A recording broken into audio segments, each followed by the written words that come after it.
College graduation के दिन का मजाक। मुझे 40 लाख दिए और मुझे अपना 3 साल का कॉन्ट्रैक्ट हस्बैंड बनाया, पर इन 3 सालों ने मुझे भुला दिया कि हमारे बीच एक कॉन्ट्रैक्ट था। आज आधी नींद और आधे होश में मैं उसके बेड पर चला गया, पर उसने मुझे लात मारकर दूर कर दिया। इस तरह जिस्म और रूह के दर्द के साथ मैंने 2000 दिन और रातें बिताए। आज मैं सच में और बर्दाश्त नहीं कर पाया। ब्रेकफास्ट का माहौल जो पहले अच्छा था, मेरी इस एक बात की वजह से अचानक एकदम ठंडा पड़ गया। क्लोई ने मुझसे कहा, तुम मुझे मेरे 40 लाख वापस करो। अगर तुम 40 लाख नहीं दे पाए तो मैं वापस तुम्हें जेल भेज दूंगी। क्लोई ने थोड़ी धमकी भरी आवाज में कहा। वो अभी डिवोर्स नहीं चाहती थी। 3 साल के वक्त ने उसे आदत डाल दी थी कि उसके पास लियाम नाम का एक लड़का है। मैंने हंसकर सिर हिलाया और कहा, डिवोर्स ले लेते हैं। अगर उसके लौटने का वेट किया और तब डिवोर्स लिया तो ठीक नहीं होगा। इन 3 सालों के लिए मेरा ख्याल रखने के लिए शुक्रिया। तुम्हारे जो 40 लाख उधार हैं, मैं 1 साल के अंदर उन्हें वापस करने का इंतजाम करूंगा। आज टाइम क्या है? दोपहर में डिवोर्स की फॉर्मेलिटीज पूरी कर लेते हैं। अपने घमंडी नेचर की वजह से क्लोई ने मुझे और कोई मौका नहीं दिया और दोपहर तक वेट करने की जरूरत भी नहीं पड़ी। सिविल अफेयर्स ब्यूरो के खुलते ही सिर्फ 10 मिनट में हम वहां से बाहर आ गए। क्लोई ने मेरी तरफ एक बार भी नहीं देखा और कार चलाकर निकल गई। बाहर खड़े मेरे आंखों में सिर्फ दुख था। उसकी कार अभी 200 मीटर भी नहीं गई थी कि एक कॉल ने क्लोई को अपनी कार रोड के साइड में रोकने पर मजबूर कर दिया। कॉल उठाते ही दूसरी तरफ से एक जानी पहचानी पर अनजान आवाज आई। वो चैट था। क्लोई, कल रात का फोन उसने क्यों उठाया था? मैं ओरिजिनली बहुत खुश था और तुम्हें बताना चाहता था कि मैं जल्द ही वापस आ रहा हूँ, पर मेरे बोलने के बाद उसने अचानक कहा कि उसे पता है। क्या तुम दोनों ने पहले से ही? क्लोई ने उसे कहा। चैट, प्लीज अपने दिमाग की इन गंदी बातों को बंद करो। मेरा फोन कल रात ग्राउंड फ्लोर पर रह गया था। अगर तुम्हें और कोई काम है तो बताओ, अभी मैं बहुत बिजी हूँ। फोन में किसी आदमी की आवाज सुनने के बाद क्लोई ने तुरंत फोन काट दिया। उसे अचानक लगा कि पहले उसका दिमाग सच में खराब हो गया था, जो उसने ऐसे एक आवारा आदमी को पसंद किया।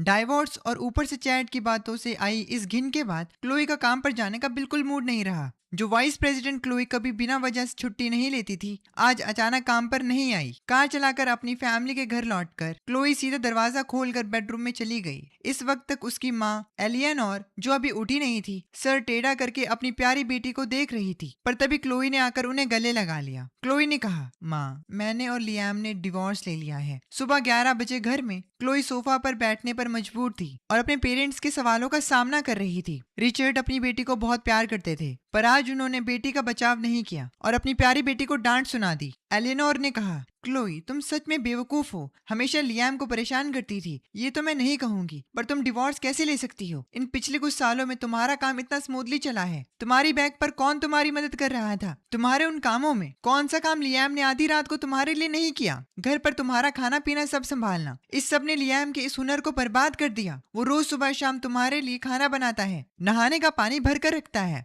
यहाँ तक कि तुम्हारे कपड़े भी लियाम धोता है। पता नहीं पिछली बार किसने मुझे बताया था कि घर में एक आदमी होना कितना अच्छा होता है, और अब तुम मुझे बता रही हो डिवोर्स हो गया।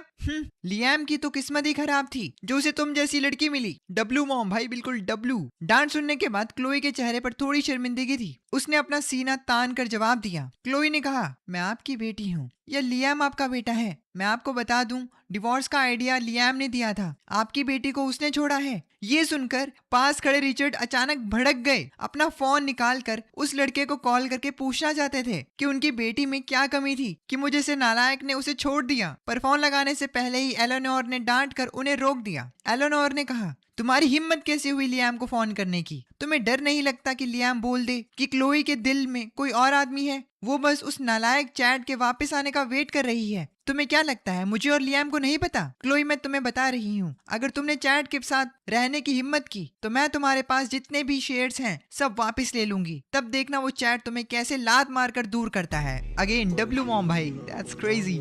ये सुनकर क्लोई कहती है, शेयर्स मेरे पापा के हैं। एलेनोर ने जवाब दिया, जाओ पूछो अपने बाप से, क्या तुम्हें वो शेयर्स दे सकता है? रिचर्ड, क्या तुम्हें आज मेरे साथ मिलिट्री बॉक्सिंग प्रैक्टिस करनी है? एलियनोर ने रिचर्ड को घूर कर देखा और इस बार रिचर्ड अपनी बीवी के साइड हो गए और फ्राउन करके क्लोई से धीरे से बोले, मेरी और तुम्हारी माँ की राय सेम है। हम तुम्हारी और चैट की रिलेशनशिप को कभी एक्सेप्ट नहीं करेंगे। क्लोई ने अपना सिर उठाया, गुस्से भरी नजरों से अपने पेरेंट्स को देखते हुए दांत पीसते हुए बोली, अभी सच तो ये है कि लियाम आपकी बेटी को नहीं चाहता, ये नहीं कि मैं लियाम को नहीं चाहती। कल रात चैड ने मुझे फोन करके बताया था कि वो वापस आ रहा है और वापस आकर मुझसे शादी करेगा। फोन लियाम ने उठाया था और आज सुबह उसने डिवोर्स मांग लिया। आप लोग बताइए मेरी जरूरत क्या है? अगर लियाम इतना अच्छा है तो आप जाकर लियाम को ही ढूंढो। क्लोई के इस विरोध को एलियोनोर ने बिल्कुल भाव नहीं दिया और मजाक उड़ाते हुए अपनी बेटी की तरफ देखते हुए बोली, तुम्हें लगता है कि तुम्हारे इस छोटे से नाटक को मैं जो तुम्हारी माँ हूँ समझ नहीं पाई? चैड वापस आने वाला है ना, कल ही मैं तुम्हारे घर आधे दाम पर बेच दूंगी। जब डिवोर्स हो ही गया है तो घर वापस आकर रहो। अगर तुम रात को 9 बजे के बाद वापस आई तो मैं तुम्हारी टांग तोड़ दूंगी।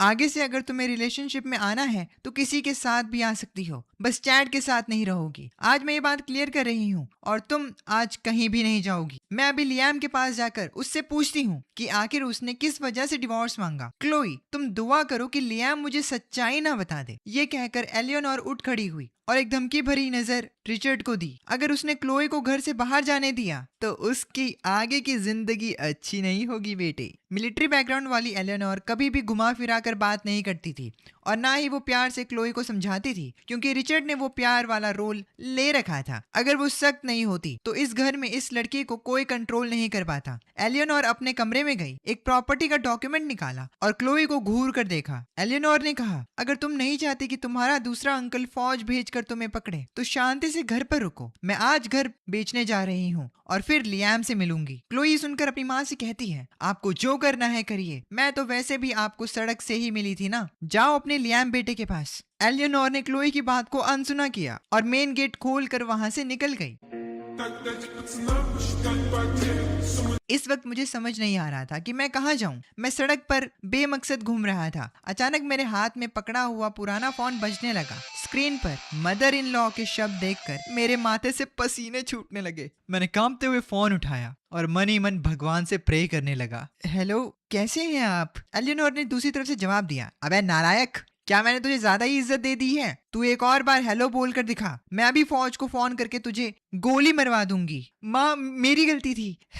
मैं आपको ऐसे कैसे बोल सकता हूँ? एलियोनोर ने जवाब दिया, ये हुई ना बात, दोपहर हो गई है, अभी तक खाना नहीं खाया होगा। मैं बाइजिंग किचन में तेरा वेट कर रही हूँ। तुझसे और क्लोई के डिवोर्स के बारे में पूछना है। मैं तुझे सिर्फ 10 मिनट का टाइम दे रही हूँ, अगर तू नहीं आ पाया।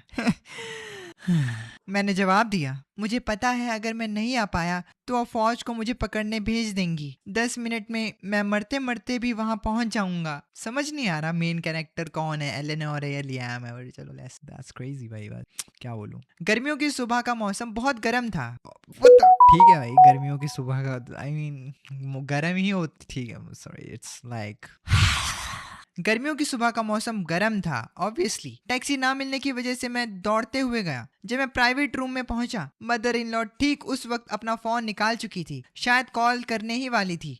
एलियोनोर ने मुझे हाँफते हुए देखा और हल्के से सिर हिलाया। एलियोनोर ने कहा, नॉट बैड, डिवोर्स के बाद भी तूने मुझे अपनी मदर इन लॉ माना हुआ है। बता मुझे, क्लोई के साथ डिवोर्स क्यों लिया? अच्छे से सोचकर जवाब देना, वरना मैं शायद सच में तुझे जान से मार दूंगी। ये देखकर मुझे मजबूरन झूठ बोलना पड़ा कि मुझे उस चीज में प्रॉब्लम है कि मैं बाप नहीं बन सकता। एलियोनोर ने सुनकर कहा, चल अभी हॉस्पिटल चलते हैं। मैं अभी क्लोई को फोन करती हूँ, उसको बोलती हूँ यहाँ आए और तेरे साथ रहे। अपनी मदर इन लॉ के आगे मैं बिल्कुल मजबूर था। हॉस्पिटल तो मैं बिल्कुल नहीं जा सकता था। अगर उन्हें पता चला कि मैंने झूठ बोला तो मैं सच में मेरा गेम खत्म हो जाएगा भाई लोग। मैंने सांस ली, कुर्सी पर बैठा और धीमी आवाज में बोला, माँ, मेरी और क्लोई की शादी सिर्फ एक डील थी। पहले जब मैं मुसीबत में था, मेरी माँ को सर्जरी के लिए 4 लाख चाहिए थे। मेरे पास कोई और रास्ता नहीं था, मुझे क्लोई से मदद मांगनी पड़ी। हम दोनों की शादी होने का रीजन था कि उसने मेरी मजबूरी का फायदा उठाया। मैंने उसकी मदद की आप दोनों को हैंडल करने के लिए। अब कॉन्ट्रैक्ट का टाइम खत्म हो गया है, मैं क्लोई का और टाइम वेस्ट नहीं कर सकता। कोई चारा नहीं था। उनके सामने स्मार्ट बनने की कोशिश करने से बस मेरी और बुरी हालत होती। मैं सिर्फ ईमानदारी से सब कुछ सच बता रहा था,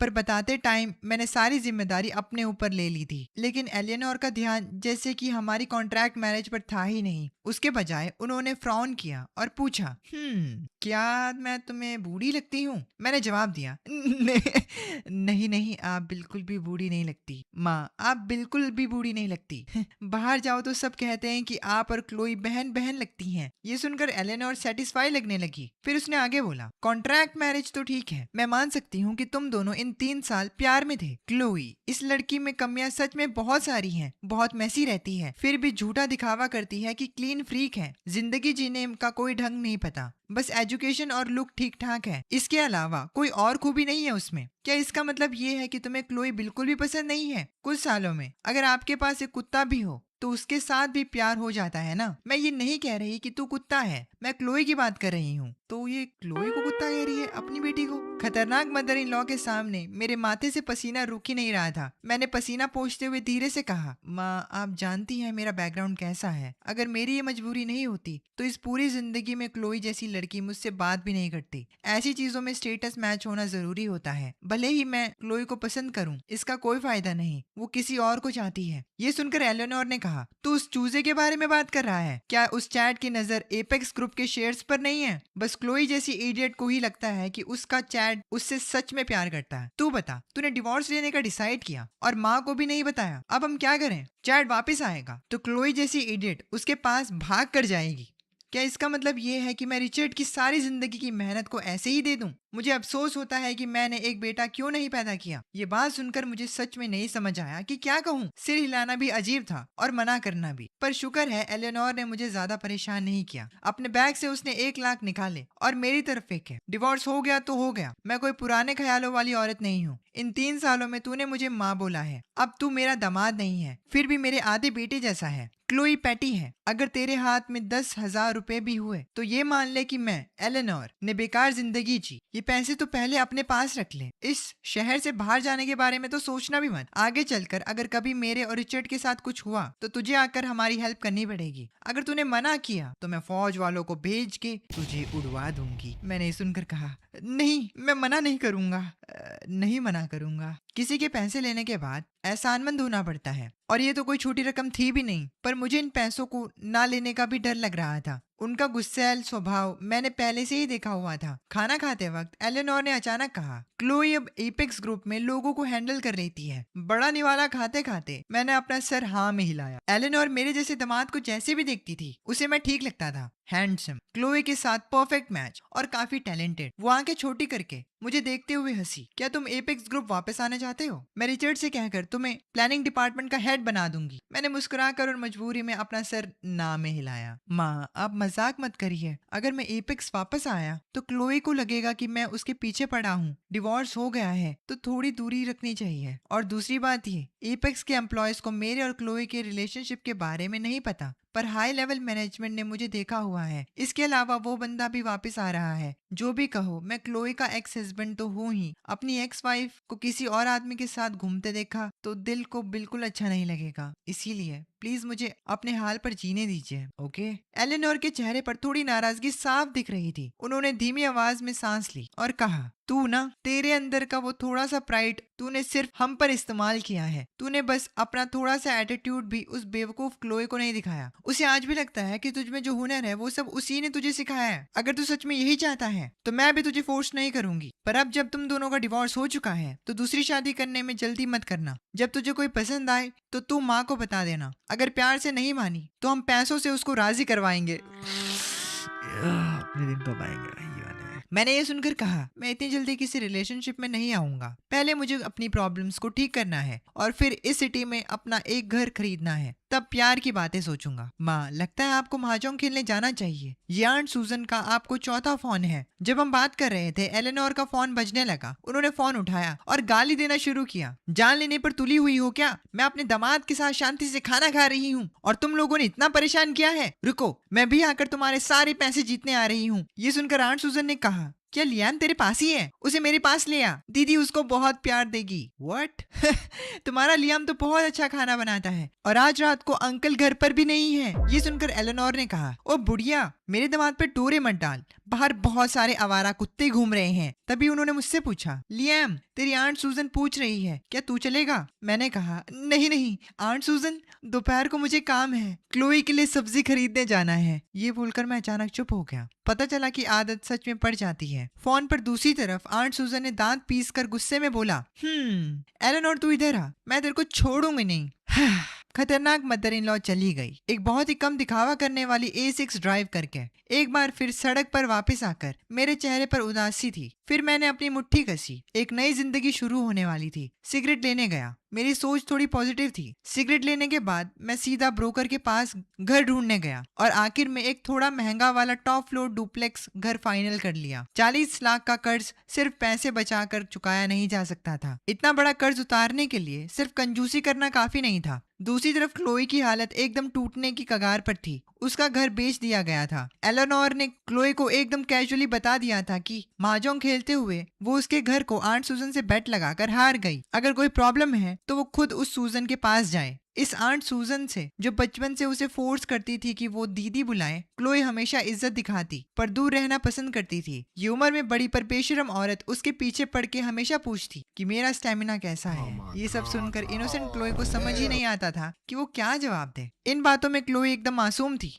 जैसे एक कोरा पेपर। अब इस वक्त क्लोई बेड के आगे बैठी सोच में डूबी थी। क्या वो सच में चैट से प्यार करती है या बस उसने उसे एक मेंटल सपोर्ट के लिए अपना सहारा बना रखा है। वो बहुत सालों से विदेश में था और असल में वक्त ने सब कुछ धुंधला कर दिया था। जब हमारी नई नई शादी हुई तब क्लोई ओवरसीज से चैट से हर रोज बातें करती थी। जैसे जैसे वक्त बीता उनकी बातें धीरे धीरे करके बहुत ज्यादा ही कम होने लगी और आखिर में बस मेरा खाना खा लो बोलने पर वो फोन काट देती थी। मैं हमेशा उसके हर महीने के उन सबसे दर्द वाले दिनों में सुबह जल्दी उठकर फिश हेड और टोफू का सूप बनाता था या कभी पोर्क रिब्स का सूप। उसके थर्मोस बॉटल में मैं उसके लिए जिंजर गोजी बेरी का पानी तैयार करता ताकि वो उसे ऑफिस ले जा सके। उसके पीरियड्स वाले दिनों की बात हो रही है यहाँ पे, अगर तुम्हें नहीं समझ में आया तो। एक पल के लिए क्लोई कंफ्यूज होने लगी। उसके दिमाग में चैट का चेहरा धुंधला होता जा रहा था और बदले में मेरी इमेज और साफ होती जा रही थी। क्लोई इस बात को बिल्कुल बर्दाश्त नहीं कर पाई कि उसको मैंने छोड़ा है। वो ये एक्सेप्ट नहीं कर पा रही थी कि इन हालातों में वो अभी भी इस आदमी के बारे में सोच रही थी। पागल होने के कगार पर खड़ी क्लोई ने अपनी चाबी और फोन उठाया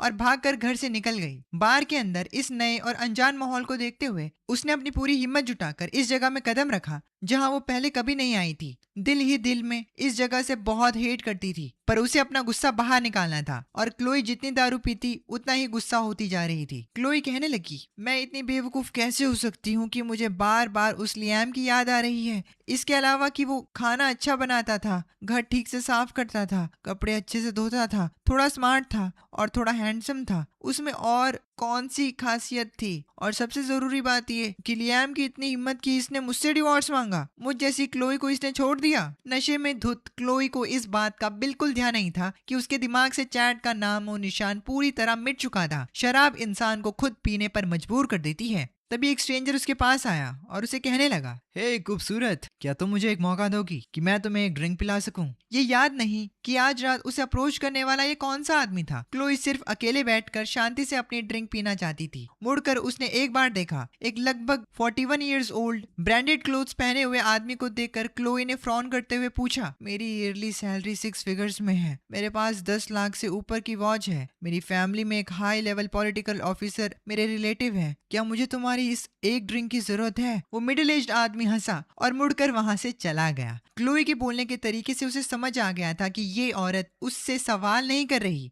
बल्कि उसको बता रही थी कि जो बातें उसने कही हैं वो सब उस औरत के पास पहले से ही है। जैसे ही क्लोई वहां से उठने के लिए तैयार हुई, अचानक एक और आवारा लड़का उसके पास आ गया। विंस ने उससे कहा, थोड़ी इज्जत रख लो, वहां मेरे दोस्त लोग देख रहे हैं। चलो मेरे साथ चल के एक ड्रिंक पियो। अकेले बैठना कितना बोरिंग है ना?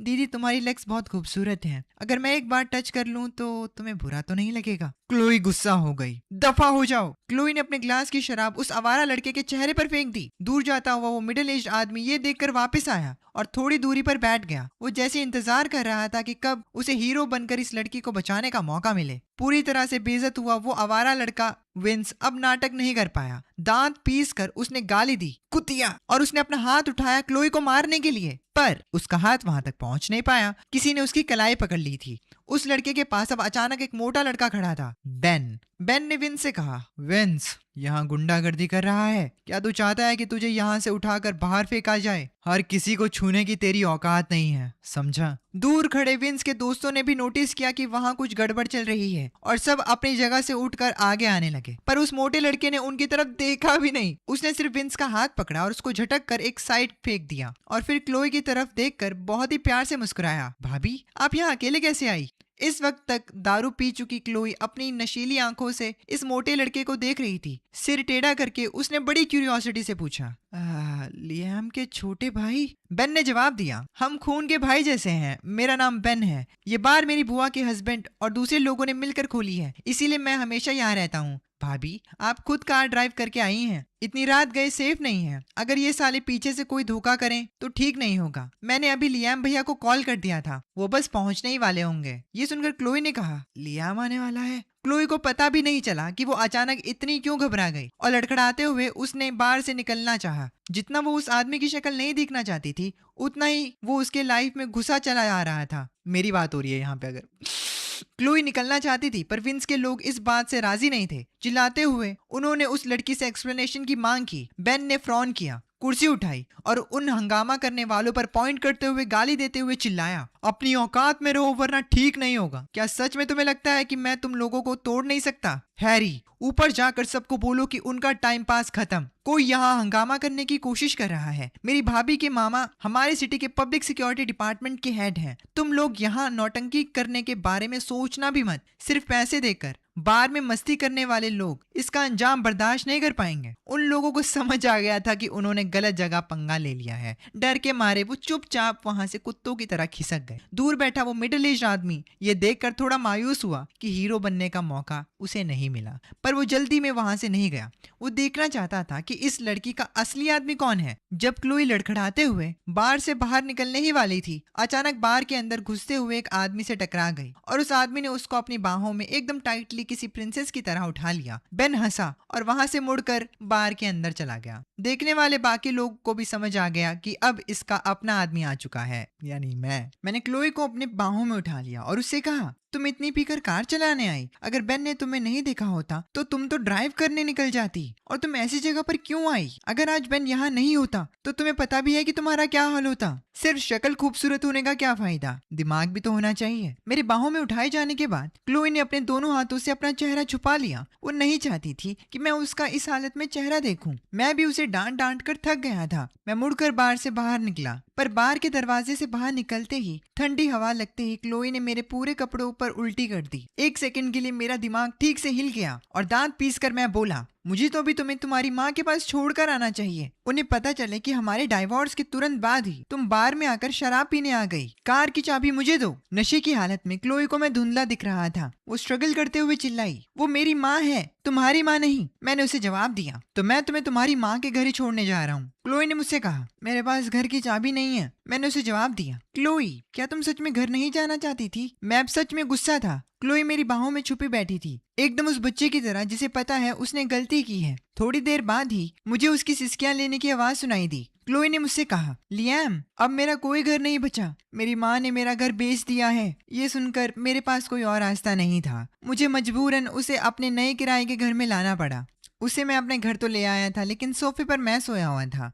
सोफे पर पूरी रात सोने के बाद जब मैं उठा तो मेरा पूरा बदन दर्द कर रहा था। और उससे भी ज्यादा दुख इस बात का था कि मेरे नए बिस्तर पर किसी और ने कब्जा कर लिया था। मैं फोन की आवाज से उठा था। अभी सुबह भी नहीं हुई थी और क्लोई का फोन लगातार बज रहा था। मैंने आधी नींद में उसका फोन उठाकर कॉल पिक कर ली। फोन उठाते ही दूसरी तरफ से एलेनोर की जोरदार दहाड़ और गालियां सुनाई देने लगी। एलेनोर ने मुझसे कहा, जब तू नखरेबाज लड़की घर आएगी तो मैं तेरी खाल उधेड़ दूंगी। अभी तो कहा था कि रात को बाहर रुकना मना है और तूने पहले ही दिन ये हरकत कर दी। एलेनोर की चिल्लम चिल्ली खत्म होने के बाद मैंने धीरे से कहा, माँ मैं लियाम हूँ, क्लोई मेरे पास है। फोन तुरंत काट दिया गया और मैं हैरानी से अपने हाथ में पकड़ा हुआ फोन देखता रह गया। तब एक मैसेज आया। एलेनोर ने मुझे टेक्स्ट पर कहा, मैं और रिचर्ड ट्रिप पर जा रहे हैं, क्लोई को अभी अपने पास ही रख ले, मुझे थोड़ी तसल्ली रहेगी। अगर दोबारा कॉल करने की हिम्मत की ना तो वो मुझे मिलिट्री पनिशमेंट देंगे। मैं कंफ्यूजन में अपने फोन को देख रहा था। उन्हें क्लोई की जरा भी फिक्र नहीं थी। वैसे फिक्र करने वाली बात भी क्या थी, हमने 3 साल एक साथ तो बिताए थे।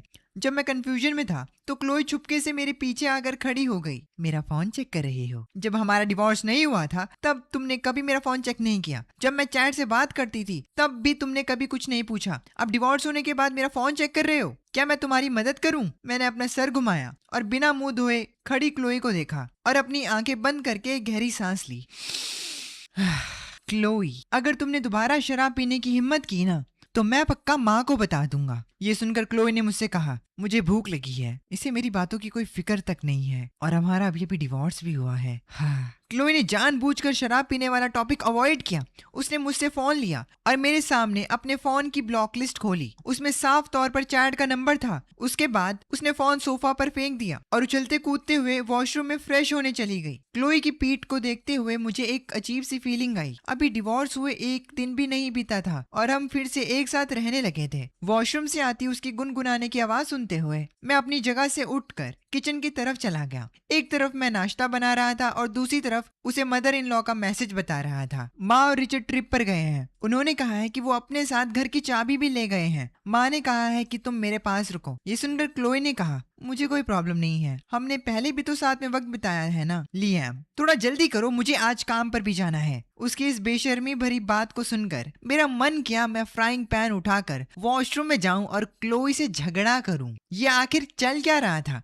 डिवोर्स भी हो गया, कॉन्ट्रैक्ट भी टूट गया और ऊपर से मेरे सर पर 40 लाख का उधार भी है और हम फिर से एक साथ रह रहे हैं। मेरे अंदर से आवाज आई कि मुझे इसका विरोध करना चाहिए और मैंने एक गहरी सांस ली। तुम जल्दी फ्रेश हो जाओ, उसके बाद मुझे भी फ्रेश होकर निकलना है। आज मेरा एक नए जॉब के लिए इंटरव्यू है। ये सुनकर क्लोई ने वॉशरूम के दरवाजे से अपना आधा सर बाहर निकाला और कंफ्यूजन से पूछा, लियाम, तुम कल रात आए थे और आकर तुमने मेरे कपड़े धोकर ठीक से सुखा भी डाल दिए। क्यों ना तुम नौकरी करना छोड़ दो और मेरे सर्वेंट ही बनकर रह लो। ये सुनकर मैंने उसे कहा, बिल्कुल नहीं। अपनी एक्स वाइफ और उसके नए लवर को आशिकी करते देखना, भले ही हमारी शादी सिर्फ एक कॉन्ट्रैक्ट थी, पर फिर भी एक मर्द होने के नाते मेरी कोई इज्जत तो है ना। ये सुनकर क्लोई ने मुझसे कहा, नया लवर? तुम्हारा मतलब चैट से है? लियाम, तुम्हें जलन हो रही है ना? सच बताओ। लियाम, तुम मुझसे प्यार करते हो ना? उसकी इस बात पर मैंने उसे कुछ नहीं कहा, पर क्लोई फिर भी सवाल पूछती रही। हार मानकर मैंने नाश्ता उठाया और किचन से बाहर निकल गया। क्लोई ने मुझे जाता हुआ देखा और मुझसे कहा, लियाम, अगर तुम बस इतना कह दो कि तुम्हें जलन हो रही है तो मैं चैट को नहीं चाहूंगी। ये सुनकर मैंने तुरंत जवाब दिया, हाँ, मुझे चैट से जलन हो रही है, पर फिलहाल अभी तुम्हें अपना नाश्ता खत्म करना है, समझी? और एक बहुत ही बदकिस्मती वाली बात ये है कि मुझे फिर से तुम्हारा पूरा ख्याल रखना पड़ेगा। ये सुनकर क्लोई ने कहा, ये तो तुम्हारी खुशकिस्मती है। लियाम, तुम्हें पता नहीं है कल रात बार में कितने सारे लड़कों ने मुझसे आकर बात करने की कोशिश की। मैंने क्लोई से कहा, खाना खाओगी अब तुम? हम दोनों ने इस वक्त एक जरूरी बात पर ध्यान नहीं दिया जो सबसे इम्पोर्टेंट थी कि डिवोर्स के बाद हमारे एक दूसरे के साथ बिहेव करने का तरीका बदल गया था। मेरा बर्ताव क्लोई की तरफ अब पहले जैसा दबे हुए नौकर की तरह नहीं था और क्लोई ने भी मेरे साथ एक बेबी सिटर या मेड जैसा बिहेव करना छोड़ दिया था। उसने जानबूझकर बार वाला पॉइंट अवॉइड किया और जब उसने मुझसे ये सुना कि मुझे चैट से जलन हो रही है तो वो बहुत खुश हो गई। उसका पूरा मूड ठीक हो गया और यहाँ रुकने को लेकर उसे कोई एतराज नहीं था। पर मेरे दिल में तो यही दर्द उठ रहा था कि मेरी हालत तो किसी मजदूर से भी बदतर है। पर जो 40 लाख मेरे ऊपर उधार थे वो तो आखिर चुकाने ही थे ना। खाना खाते वक्त मुझे वैनगार्ड ग्रुप से एक मैसेज आया जिसमें उन्होंने कहा था कि आज उनके पास टाइम है तो मैं ऑफिस में फेस टू फेस इंटरव्यू देने आ सकता हूँ। उसके बाद मैं थोड़ा आलसीपन में निकल गया और सीधा वैनगार्ड ग्रुप के हेडक्वार्टर्स पहुंच गया। जैसे ही मैं कॉन्फिडेंटली अपने कदम को आगे बढ़ाने वाला था, एक बड़ा सा लाल रंग का रैप्टर ट्रक मेरे नाक के बिल्कुल सामने से तेजी से गुजर गया। मेरा सारा कॉन्फिडेंस जो मेरे अंदर था वो एकदम डर के मारे उड़ गया। जब मुझे थोड़ा होश आया तो वो रैप्टर ट्रक थोड़ी दूर पर रुक गया था। कार से एक औरत बाहर उतरी जिसने एक ब्लैक कलर की टाइट स्कर्ट और लगभग 7 से 8 इंच लंबी हील्स पहन रखी थी। उस औरत का फिगर बहुत ज्यादा हॉट और कपड़े बहुत बोल्ड थे, पर उस वक्त मेरी नजरों में वो एक ऐसी औरत थी जिसने मुझे अभी लगभग जान से मार ही दिया था इससे पहले कि मैं उससे बहस करने जाता। वो हॉट फिगर वाली औरत तेज कदमों से दौड़ती हुई वैनगार्ड ग्रुप के मेन गेट के अंदर जाकर गायब हो गई। मैंने अपने चिन पर हाथ रखा और मन ही मन धीरे से बोला, ये औरत मुझे कोई अच्छी इंसान नहीं लग रही है। वैनगार्ड ग्रुप के एचआर डिपार्टमेंट के इंटरव्यू रूम में मैं एक कुर्सी पर बैठा था और मेरे सामने 3 इंटरव्यूअर्स बैठे थे, 2 मर्द और 1 औरत। ये माहौल देखकर मुझे बिल्कुल पुलिस स्टेशन में इंटेरोगेशन फेस करने वाला फीलिंग याद आ गया। बीच में बैठी वो फीमेल इंटरव्यूअर ने सबसे पहले बात शुरू की। उसका नाम था मैनेजर सारा। मेरा नाम सारा है और मैं एचआर डिपार्टमेंट की मैनेजर हूँ। मैं आपसे बेसिक डिटेल्स के बारे में पूछूंगी और समझूंगी। ये 2 लोग जो मेरे साथ बैठे हैं ये आपके आंसर्स और पास्ट एक्सपीरियंस को जज करेंगे और यही फाइनल डिसाइड करेंगे कि कंपनी आपके साथ आगे काम करेगी या नहीं। वैनगार्ड ग्रुप में सभी एम्प्लॉयज और कंपनी के बीच में एक कोऑपरेटिव पार्टनर जैसा रिएक्शन होता है। यहाँ कोई एम्प्लॉयर और एम्प्लॉय वाला माहौल नहीं है। और इसके अलावा वैनगार्ड ग्रुप दूसरी कंपनीज के मुकाबले में बहुत ज्यादा एम्प्लॉय फ्रेंडली और ह्यूमनाइज्ड है। अब सबसे पहले मैं आपको कंपनी के रूल समझा देती हूँ। आप इन्हें सुनकर डिसाइड कर लीजिए कि आपको इंटरव्यू आगे कंटिन्यू करना है या नहीं। मैनेजर सारा के चेहरे पर एक बहुत सॉफ्ट एक्सप्रेशन था और उसकी बातों में मुझे किसी भी तरह की सुपीरियर होने की फीलिंग नहीं मिली, जिसने मुझे काफी कंफर्टेबल फील करवाया। कंपनी की पॉलिसी समझने के बाद मैंने बताया कि मैं कंपनी के कंडीशंस एक्सेप्ट करने के लिए तैयार हूँ। मैनेजर सारा ने मुस्कुराते हुए अपनी आंखें छोटी की और मुझसे कहा, एपेक्स ग्रुप के मुकाबले हम वैनगार्ड ग्रुप अपने एम्प्लॉयज को ज्यादा इंसानियत से ट्रीट करते हैं। काम पर आना कोई गुलाम बन जाने जैसा नहीं है। अब मैं आपसे कुछ क्वेश्चन पूछूंगी। जब आप हमसे सेटिस्फाई हैं तो हमारा भी आपकी स्किल से सेटिस्फाई होना जरूरी है। सबसे पहले अपना सेल्फ इंट्रोडक्शन दीजिए। मैंने मुस्कुराते हुए जवाब दिया, मेरा नाम लियाम है, 25 साल उम्र, डिवोर्स्ड,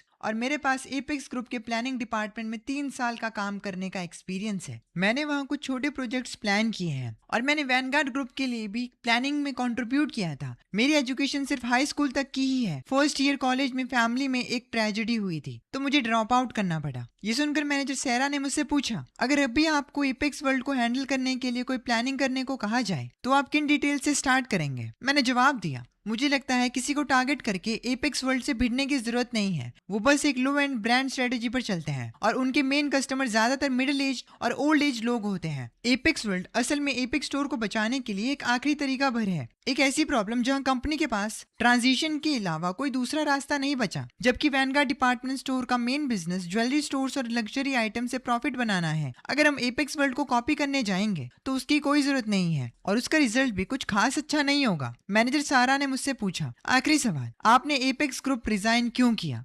मैंने जवाब दिया, घर से बहुत दूर था। क्या ये रीजन ठीक है? मैनेजर सारा ने ये सुनकर कहा, ठीक है, कल रात तक आपको हमारा फाइनल रिप्लाई मिल जाएगा। हम उम्मीद करते हैं कि हमें मिस्टर लियाम के साथ काम करने का मौका मिले। रूम से बाहर निकलते वक्त मैं अभी भी काफी कंफ्यूज स्टेट में ही घूम रहा था। मेरा एक पांव दरवाजे के बाहर ही निकला था कि मैंने अचानक मुड़कर उनसे एक सवाल पूछा, नीचे पार्क हुई वो रेड रैप्टर गाड़ी क्या आपकी कंपनी की है? मेरे सवाल पूछते ही तीनों इंटरव्यूअर्स की शक्ल थोड़ी ऑकवर्ड लगने लगी। मैनेजर सारा ने खड़े होकर झिझकते हुए कहा, मिस्टर लियाम, आपको कहीं चोट तो नहीं लगी? वो कार वाकई कंपनी की ही है, बस वो। ये सुनकर मैं समझ गया। मैंने कहा, जब मेरी उस कार के मालिक से मुलाकात होगी तो मैं उसके चेहरे पर 2 जोरदार थप्पड़ बजाऊंगा। आप लोग मुझे गुंडा मत समझना। उसने 8 सेंटीमीटर की हाई हील्स पहन रखी थी और उसने ऑलमोस्ट मुझे उड़ा ही दिया था। ये कहकर मैं वहां से चला गया और उन तीनों इंटरव्यूअर्स को अकेला छोड़ दिया। वो सब एक दूसरे की शक्ल देख रहे थे, समझ नहीं पा रहे थे कि ये आखिरी लाइन वो इंटरव्यू की रिपोर्ट में रिकॉर्ड करें या नहीं।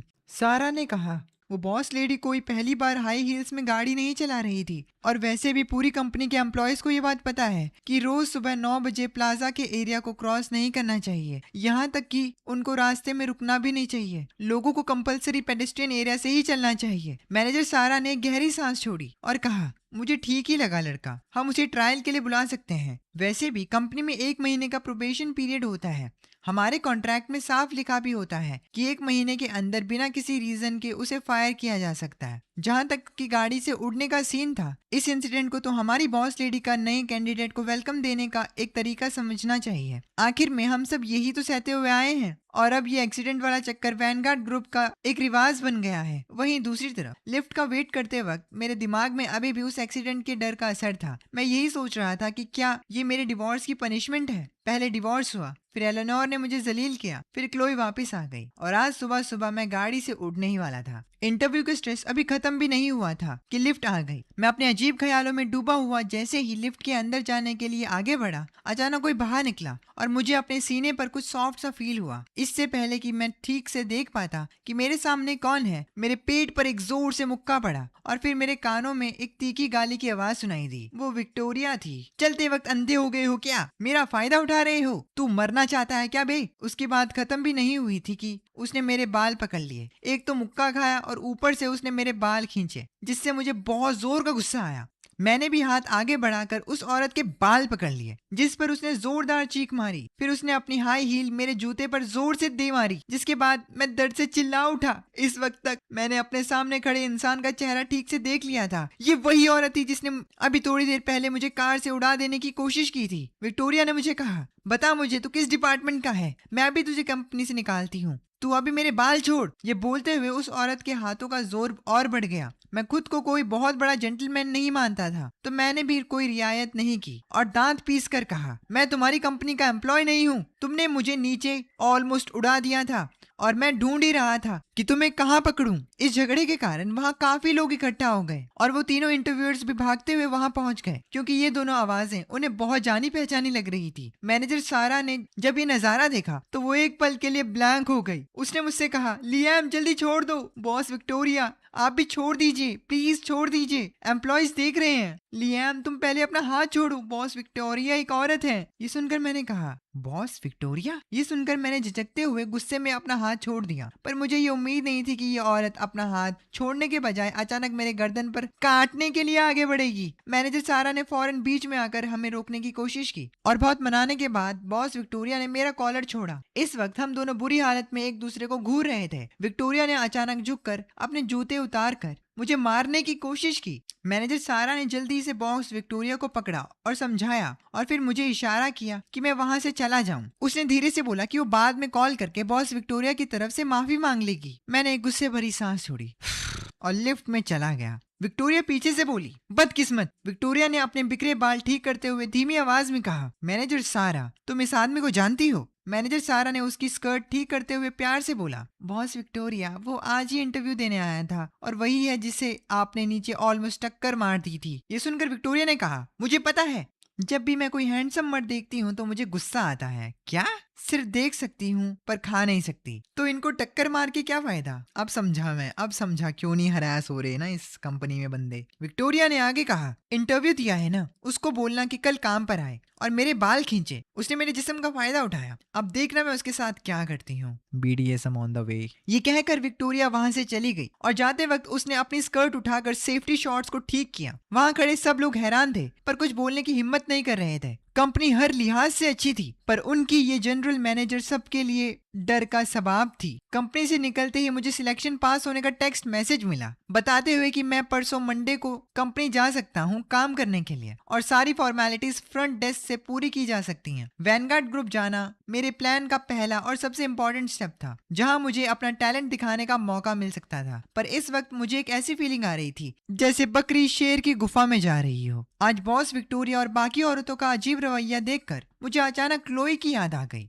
क्लोई के साथ बिताए उन 3 सालों में मेरा औरतों के बारे में पर्सपेक्टिव ही बदल गया था। बाहर से जो लड़कियां एकदम परफेक्ट और चमकती हुई लगती हैं, वो अंदर से ऐसी क्यों होती हैं? क्यों अकेले रहने वाली औरत का कमरा इतना बिखरा हुआ और गंदा रहता है? एनीवेज, कौन सोच सकता था कि एपेक्स कंपनी की वो वाइस प्रेसिडेंट, जिसे सब क्लीन फ्रीक कहते हैं, वो घर पर आकर बिल्कुल बदल जाती है। इस नखरेबाज मैडम ने मुझे समझा दिया था कि हाथ गंदे ना करना का असली मतलब क्या होता है। क्लोई को याद करते हुए मैंने अपनी मदर इन लॉ को एक कॉल किया, ये पूछने के लिए कि वो दोनों कब वापस आएंगे। एलेनोर ने फोन उठाया। हेलो लियाम बेटा, तुम्हारी माँ तो महजोंग खेल रही है, हम लोग सानिया में हैं। फोन के बैकग्राउंड में महजोंग मशीन की आवाजें सुनकर मेरा ब्लड प्रेशर बढ़ने लगा। क्या बकवास बहाना है। वो दोनों बस ये नहीं चाहते थे कि क्लोई वापस जाकर उनके प्राइवेट टाइम को डिस्टर्ब करे, और वो सच में क्लोई को मेरे घर से वापस बुला लेने की हिम्मत नहीं कर सकते थे। मुझे रिचर्ड और एलेनोर की इज्जत भी रखनी थी और क्लोई को भी थोड़ी सेल्फ रिस्पेक्ट देनी थी, क्योंकि डिवोर्स मैंने ही इनिशिएट किया था। ये सब सोचकर मुझे लगा मेरी जिंदगी और भी ज्यादा डार्क हो गई है। वहीं दूसरी तरफ एक बहुत ही लग्जूरियस विला में एलेनोर अब महजोंग टेबल से उठ चुकी थी। उनके उठने का रीजन था रिचर्ड। वो रिचर्ड को सबक सिखाने वाली थी, क्योंकि उन्होंने ये बात लीक कर दी थी। कैजुअल कपड़ों में रिचर्ड फ्रॉन कर रहे थे, उनका चेहरा दुखी था और वो अपनी बीवी को देख रहे थे जिसने उन्हें इतने सालों से दबा कर रखा था। एक ठंडी सांस छोड़ते हुए वो बोले, बीवी, तुम्हें सच में लगता है कि हमारा ऐसा करना ठीक है?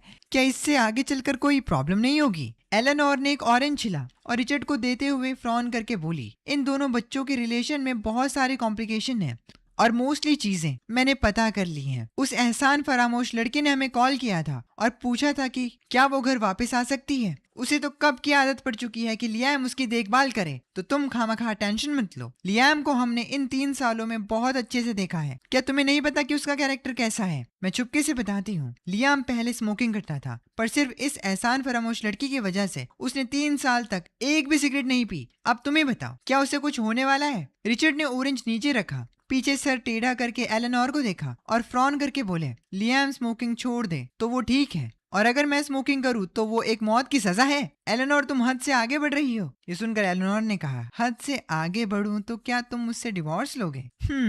आज मैं खुश हूँ, इसीलिए तुम्हें 2 सिगरेट पीने की परमिशन देती हूँ। रिचर्ड को जैसे किसी राजा का फरमान मिल गया हो, वो उठे और दौड़ते हुए बालकनी की तरफ गए अपने पुराने दोस्तों के साथ सिगरेट पीने के लिए। असल में एलेनोर ने क्लोई को एक कॉल किया था और कहा था कि अगर वो अपनी गलती मान ले तो उसे घर की चाबी मिल जाएगी और वो वापस आ सकती है। पर रिजल्ट ये निकला कि उस एहसान फरामोश लड़के ने एक वर्ड तक नहीं बोला और सीधा फोन काट दिया। ये क्लियर था कि उसके पास कोई स्ट्रॉन्ग बैकअप सपोर्ट था, यानी मैं। तो अब एलेनोर को टेंशन लेने की कोई जरूरत नहीं थी। इसका मतलब उसे मेरे साथ ही रहना था। एलेनोर के वापस महाजोंग टेबल पर जाने के बाद इधर मेरी लाइफ अपने ही ट्रैक पर चल रही थी। मैं सुपरमार्केट में शॉपिंग कार्ट पुश कर रहा था, सोच रहा था कि रात के खाने के लिए क्या बनाऊं। आखिर में मैंने थोड़ी सी सॉसेजेस, ग्रीन बीन्स और मशरूम्स खरीदी। जब मैं घर वापस आया तो देखा कि क्लोई पहले ही वापस आ चुकी थी। उसने स्पेसिफिकली अपने लिए एक येलो कलर का लिटिल बेयर कार्टून वाला नाइट सूट खरीदा था। वो सोफा पर बैठी चिप्स खाते हुए टीवी देख रही थी। जैसे ही उसने मुझे सीढ़ियों के पास खड़ा देखा, चिप्स नीचे रखकर उसने सिर उठाया और चिल्लाई, लियाम। मैंने गहरी सांस ली और धीमी आवाज में पूछा, क्लोई, क्या तुम्हें याद है मैंने तुम्हें कहा था? क्लोई ने खुशी से जोर जोर से सिर हिलाया और चिल्लाकर बोली, मैंने चैट को ब्लॉक कर दिया है। इसका कोई बड़ा रीजन नहीं था।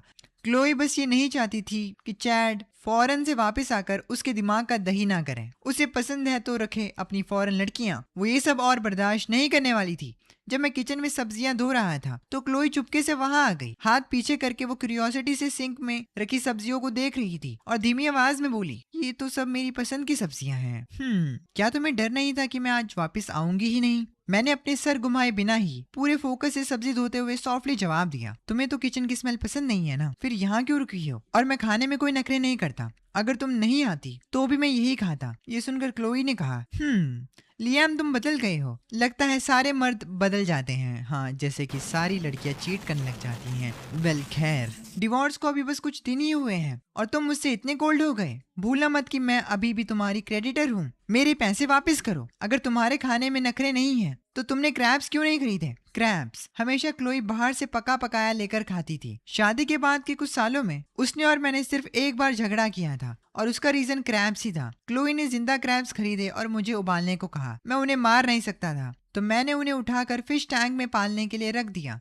फिर अगले दिन मैंने देखा कि क्लोई ने उन जिंदा और उछलते कूदते हुए क्रैब्स को खुद उबालते हुए पानी के बर्तन में डाल दिया था। उस पूरी रात मेरा चेहरा एकदम उदास था। मैंने उस रात का खाना भी नहीं बनाया था और ना ही किचन के बर्तन साफ किए थे। क्लोई को शायद अब रियलाइज हो गया था कि उसने गलत बात बोल दी है। मैंने इस बात को दिल पर नहीं लिया और मुड़कर किचन से बाहर चला गया। जब क्लोई को लगा कि मैं गुस्सा होकर हारा थका बैठने वाला हूँ, मैं तभी वापस आया और मेरे हाथ में एक योगर्ट का कप था। मैंने कहा, बाहर जाओ और सोफा पर बैठ कर खाओ और यहाँ रुक कर मुझे परेशान मत करो। डिवोर्स के बाद मैं क्लोई के आगे अब एक दबा हुआ नौकर की तरह बिहेव नहीं करता था। मेरे नेचर में भी किसी औरत की चापलूसी करना नहीं था। हर इंसान बराबर होता है, इसमें कोई छोटा या बड़ा नहीं होता। भले ही अब वो मेरी क्रेडिटर थी, पर क्लोई वहां से नहीं गई। जब वो कह रही थी कि मैं बदल गया हूँ, तब उसको खुद भी नहीं पता था कि वो खुद भी बदल गई है। शायद इसीलिए क्योंकि अब हम दोनों के बीच का रिलेशन बदल चुका था। अब हम मियाँ बीवी नहीं थे। मुझे खाना बनाते थे। क्लोई ने कहा,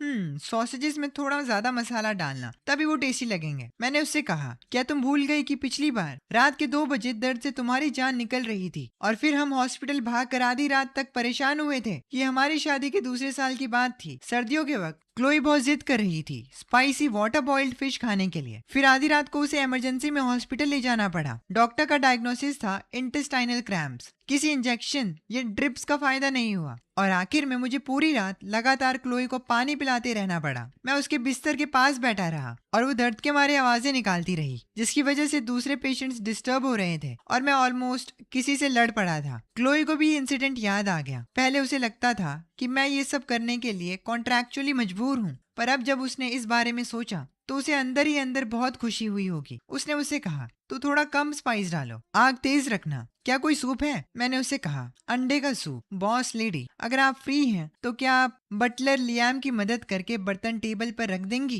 क्लोई ने कहा, ठीक है बटलर लियाम। जब क्लोई किचन से गई, मेरे चेहरे पर अचानक से एक स्माइल आ गई। एक बाउल चावल, 3 सब्जियां और एक सूप। अगर क्लोई यहाँ नहीं होती तो शायद मैं ये सब पकाने का एफर्ट बिल्कुल नहीं करता। डाइनिंग टेबल पर मैंने और क्लोई ने एक शब्द नहीं कहा। शांति से खाना खाते हुए ऐसा लगा जैसे हम उन 3 सालों की मैरिड लाइफ में वापस चले गए हों। खाना खाने के बाद मैं बर्तन समेटने लगा और क्लोई ने अपनी मर्जी से मेरी मदद की। बर्तन धोने के बाद मैं वापस सोफा पर आया और अपना लैपटॉप निकाल कर पढ़ाई स्टार्ट करने ही वाला था कि क्लोई वहां आई। उसने एक बहुत ही कैजुअल सा आउटफिट पहन लिया था। उसने मुझसे कहा, बटलर लियाम, क्या हमें नीचे वॉक के लिए चलना चाहिए? तुम्हारी प्रिंसेस तुम्हें उसे थोड़ा खुश करने का मौका दे रही है। मैंने उसे कहा नहीं। उसने मुझसे कहा, लियाम। मैंने कहा नहीं, मुझे लैपटॉप पर एनिमे शुभ की वीडियोस देखनी है। क्लोई ने गुस्से में गहरी सांस ली और फिर फूलों जैसी एक बड़ी स्माइल अपने चेहरे पर लाके मुझे देखा। एकदम स्वीट और क्यूट सी वॉइस में मुझे बुलाते हुए बोली, लियाम भैया, खाना खाने के बाद मेरा नीचे चलकर घूमने का मन कर रहा है। मैंने उसे कहा, तुम चुप रहो। क्लोई ने मुझे बोला, क्या मैं तुम्हारी फीलिंग्स हर्ट कर रही हूँ? मैं उसका ये मीठा रूप बर्दाश्त नहीं कर पाया। क्लोई की इस मैजिक पावर के सामने जो मेरी हर डिफेंस को तोड़ रही थी, मैंने अपने दोनों हाथ सरेंडर करते हुए कहा, ठीक है चलते हैं। बिना मेकअप की क्लोई सच में खूबसूरत लगती थी और उस पर उसकी अट्रैक्टिव हाइट और लंबी लेग्स। वो जहाँ भी जाती थी लोगों की नजरें उस पर थम जाती थी। उसके बगल में खड़ा मैं दिखने में थोड़ा ठीक ठाक और हैंडसम लगता था। हम एक परफेक्ट कपल जैसे लग रहे थे और तभी हम पूरे नेबरहुड के फोकस पॉइंट बन गए। सब लोगों की नजरें हमारी तरफ आ गई। जैसे ही हम चलते हुए बास्केटबॉल कोर्ट तक पहुंचे, क्लोई जोर से चिल्लाई कि अब उससे और चला नहीं जा रहा और उसे सुपरमार्केट जाकर पानी खरीदना है। मैंने उससे पूछा, क्या पीना है? मैंने दूर उस सुपरमार्केट को देखा और फिर वापस अपने घर की तरफ देखकर सिर हिलाते हुए कहा, घर जाकर पानी पीना। क्लोई ने धीमी आवाज में हल्की सी गाली देकर कहा, कंजूस, और फिर तेजी से भागकर सुपरमार्केट की तरफ चली गई। अब इसके चलने ना पाने की वो थकान अचानक कहाँ गायब हो गई थी, ये सोचकर मैं मुस्कुराया। क्लोई के जाने के बाद मैं घूमते हुए पास के बास्केटबॉल कोर्ट के पास गया। मेरे मन में ख्याल आया कि थोड़ा खेल लूं, एक्सरसाइज भी हो जाएगी। वहाँ एक 20 साल के लड़के के पैर में मोच आ गई थी, जिसकी वजह से कोर्ट पर एक प्लेयर कम था और सब मुझे ही देखने लगे। उनमें से एक ने पूछा कि क्या मैं थोड़ी देर खेल सकता हूँ जब तक कोई और ना आ जाए। मैंने बहुत टाइम से बास्केटबॉल छुआ नहीं था तो हाथ थोड़े रस्टी थे। शुरू में 2 पास मिस हुए तो वो लड़के मुझे घूरने लगे। मेरी सेल्फ रिस्पेक्ट को ये गवारा नहीं था कि मैं ऐसे ही बेइज्जती करवा कर चला जाऊं। मैंने अपनी जैकेट उतारी और वापस कोर्ट पर गया। इस बार अटैक करने की जल्दी नहीं की, बस अपना रिदम ढूंढने लगा। जैसे जैसे पसीना बहा, मेरा रिदम और फ्लो वापस आ गया। लेअप्स, 3 पॉइंटर्स, स्टील्स, असिस्ट, रिबाउंड्स को छोड़कर मैं अपने बेस्ट फॉर्म में आ गया था। जब मैं थोड़ा ओवर कॉन्फिडेंट हो रहा था तो मैंने नोटिस किया कि कोर्ट के उन लड़कों का अंदाज अचानक बदल गया, जैसे उनमें कोई एनर्जी ड्रिंक का असर हो गया हो। उनकी स्पीड अचानक बढ़ गई, यहाँ तक कि उन्होंने एग्रेसिवली डंकिंग भी शुरू कर दी। मैं कंफ्यूज था। तभी मैंने नोटिस किया कि वो इंजर्ड लड़का कोर्ट के बाहर एक तरफ घूर रहा है। मैंने मुड़कर देखा तो पता चला कि क्लोई पानी लेकर वापस आ चुकी थी और वो कुर्सी पर बैठी हुई फोन पर किसी से बात कर रही थी और ये सारे चमड़ी उसे ही देख रहे थे। मीनवाइल क्लोई ने फोन पर कहा, मेरे हस्बैंड को डोर टू डोर सर्विस की जरूरत नहीं है, वो बाहर का स्नैक नहीं खाते। क्लोई काफी इनोसेंट और सीरियस लग रही थी। मीनवाइल फोन से किसी सिडक्टिव औरत की आवाज आई। उस औरत ने कहा, अरे बहन, तुम गलत कह रही हो। ऐसा कौन सा मर्द है जो बाहर दिल नहीं लगाता? घर के फूलों में बाहर के फूलों जैसी महक कहाँ? क्लोई ने तुरंत ताना मारते हुए जवाब दिया, तो वो बाहर के फूल भी नहीं खाते, क्या मैं उन्हें खरीद लूं? सामने वाली चमड़ी औरत चुप हो गई। शायद उसका ईगो हर्ट हो गया था। गहरी सांस लेकर उसने अपना टोन एडजस्ट किया और बोली, बहन तू डर मत, मैं उसे अपनी तरफ अट्रैक्ट कर लूंगी। ये सुनकर क्लोई ने उसे कहा, चमड़ी आंटी, आप में बहुत कॉन्फिडेंस है। मेरे हस्बैंड को लंबी टांगों वाली लड़की पसंद है और लकीली मेरी हाइट 172 सेंटीमीटर है। आंटी आपकी हाइट क्या है? 170 सेंटीमीटर क्रॉस की या नहीं? ये सुनते ही फोन कट गया। इधर कोर्ट पर गेम भी खत्म हो गया। लास्ट के टाइम में उन एनर्जी से भरे हुए लड़कों ने मुझे बुरी तरह हरा दिया था। फिर सबकी नजरों के सामने मैं उस टॉप क्लास ब्यूटी के पास चलकर गया, उससे पानी की बोतल ली और पीने लगा। ये खूबसूरत फूल पहले ही किसी का हो चुका है। मेरा कॉल था। मैंने उन चमड़ी बच्चों के मायूस चेहरों की तरफ ध्यान नहीं दिया और क्लोई के फोन को देखकर पूछा। क्लोई ने हंसकर सिर हिलाया और कहा, स्पैम कॉल था। तुम्हें उन लड़कों से इतनी बुरी तरह हारते हुए देखकर मुझसे रहा नहीं गया, तो टाइम पास करने के लिए कॉल उठा लिया। कैसा लग रहा है? उम्र हो रही है ना, स्टेमिना खत्म हो रहा है क्या? मैंने थोड़ा शर्माते हुए सोचा, एक ऐसी टॉप क्लास ब्यूटी जब यहाँ बैठी हो तो वो सच में इन लड़कों के लिए किसी एनर्जी ड्रिंक से ज्यादा असर करती है। मैंने उससे कहा, चलो चले, वरना ये सारे लड़के ये सारे चमड़ी लड़के मुझे अपना सबसे बड़ा दुश्मन मान लेंगे। तभी पीछे से बॉल बाउंस होने की आवाज आई। वो डंक करने वाला लड़का मेरे पीछे आया और उसने मुझे एक 1-on-1 मैच के लिए चैलेंज किया और मैंने मना नहीं किया। और रिजल्ट ये हुआ कि मैं उस थकान में सच में बुरी तरह से हार गया। वो लड़का बहुत खुश हुआ, उसे लगा कि इस जीत से उसे इस खूबसूरत गॉडेस की अटेंशन मिल जाएगी। पर उसने नोटिस किया कि गॉडेस अपना मुंह छुपाकर मेरे ऊपर हंस रही थी और जब उसने उस जीते हुए लड़के को देखा तो उसकी आंखें बर्फ की तरह ठंडी थी। उसके बाद मैं और क्लोई वहां से चले गए। बेचारा सोच रहा था कि मेरी बीवी को पटाएं। खैर, कोर्ट के उन चमड़ी लड़कों के खेलने का मूड ही खत्म हो गया। सब सूखे हुए बैंगन की तरह जमीन पर बैठ गए। वो डंक करने वाला लड़का आहें भरते हुए बोला, बास्केटबॉल छोड़ देते हैं, इससे अच्छा इस टाइम में एक गर्लफ्रेंड ही ढूंढ लें। सबने उसकी बात से एग्री किया। वहीं सिटी की एक हाई एंड अपार्टमेंट में वो फोन वाली औरत गुस्से में आईने के सामने खड़ी दांत पीस रही थी। तुम 172 सेंटीमीटर हो तो इतना घमंड, मैं 180 सेंटीमीटर की हूँ। डैम इट, ये इंच टेप खराब है। मेरी हाइट 166 सेंटीमीटर कैसे आ रही है? उस रात मैं जल्दी सो गया क्योंकि मुझे इन चीजों के बारे में कहाँ पता है। बॉडी और दिमाग दोनों थक चुके थे। आंख बंद करते ही नींद आ गई। वहीं मास्टर बेडरूम में जागती हुई क्लोई मेरे उस पुराने एंटीक फोन को छेड़ रही थी। उस पर कॉल हिस्ट्री में 2 नंबर्स देखकर उसे याद आया कि जब आज कोर्ट पर उसने कॉल उठाया तो सामने वाली का रिएक्शन कैसा था। क्लोई को कुछ तो अजीब लग रहा था। वो सोचने लगी, क्या लियाम का बाहर चक्कर चल रहा है?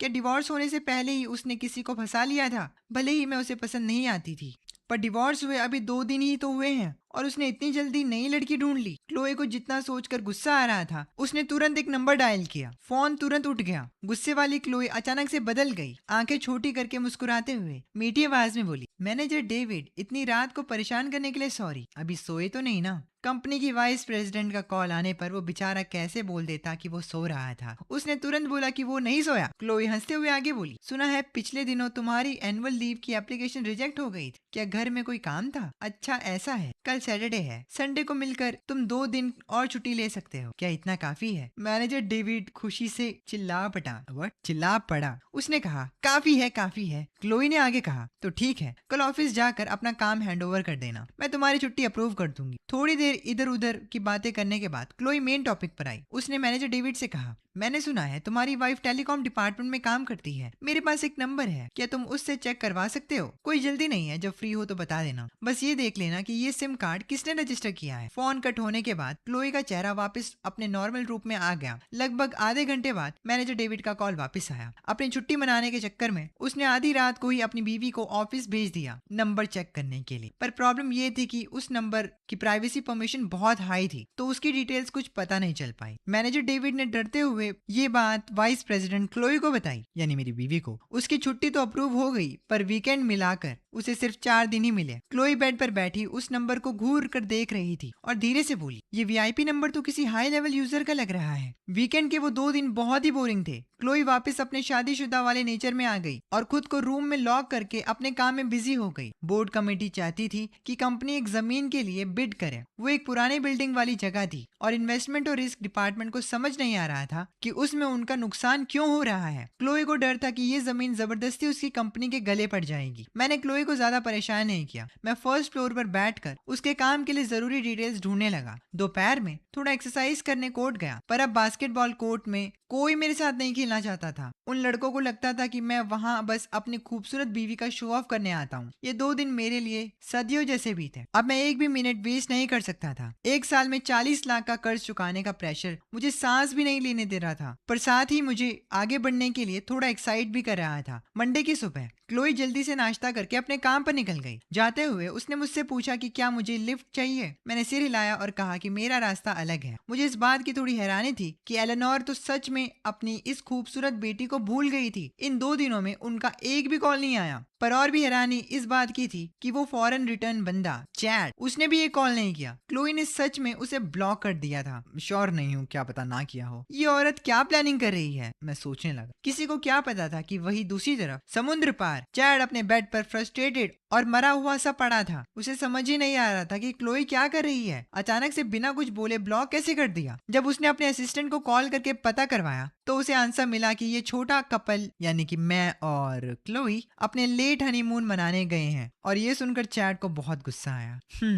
मुझे वापस आने दो, सबसे पहले मैं उस लियाम को सबक सिखाऊंगा। इस गवार ने मेरा पत्ता कैसे काट दिया। एक बार फिर वैनगार्ड ग्रुप पहुंचकर मैं थोड़ा स्मार्ट हो गया था। वैनगार्ड ग्रुप के प्लाजा में चलते हुए मुझे सच में डर था कि कहीं वो पागल औरत दोबारा मुझे गाड़ी से उड़ा ना दे। क्लोई के साथ बिताए उन 3 सालों ने मुझे अमीर और गरीब के बीच का फर्क सिखा दिया था और अब खूबसूरत औरतों से मुझे थोड़ा डर भी लगने लगा था। बाहर से जो लड़कियां एकदम परफेक्ट और चमकती हुई लगती हैं, वो घर पर बिल्कुल क्लोई की तरह हो सकती हैं, क्योंकि क्लोई ने ही कहा था कि अकेले रहने वाली 90% लड़कियां ऐसी ही होती हैं। इस बात ने मेरे दिमाग से उनके बारे में बने सभी खूबसूरत इल्यूजन को तोड़ कर रख दिया था। खैर, बिना किसी प्रॉब्लम के मैं वैनगार्ड के गेट के अंदर पहुंच गया, या गेट के अंदर चला गया। इस बार कंपनी के सभी एम्प्लॉयज काम पर आए हुए थे, वापस फॉर्मल सूट पहनकर। मैं काफी हैंडसम लग रहा था। फ्रंट डेस्क पर जाकर मैंने अपना आईडी दिया और एम्प्लॉयमेंट कॉन्ट्रैक्ट रिसीव किया। साइन करने के बाद फ्रंट डेस्क की लड़की ने एक टॉफी निकाल कर कॉन्ट्रैक्ट पर रखी और आंखें छोटी करके मुस्कुराते हुए बोली, वैनगार्ड ग्रुप में वेलकम है। ये टॉफी कंपनी की तरफ से एक छोटा सा गिफ्ट है। इसका मतलब है कल की करवाहट को भूल जाओ। वैनगार्ड में काम करना मीठा होता है। उस लड़की का चेहरा गोल और बहुत क्यूट था। मैं मुस्कुराया और बस जवाब देने ही वाला था, चमड़ी साला।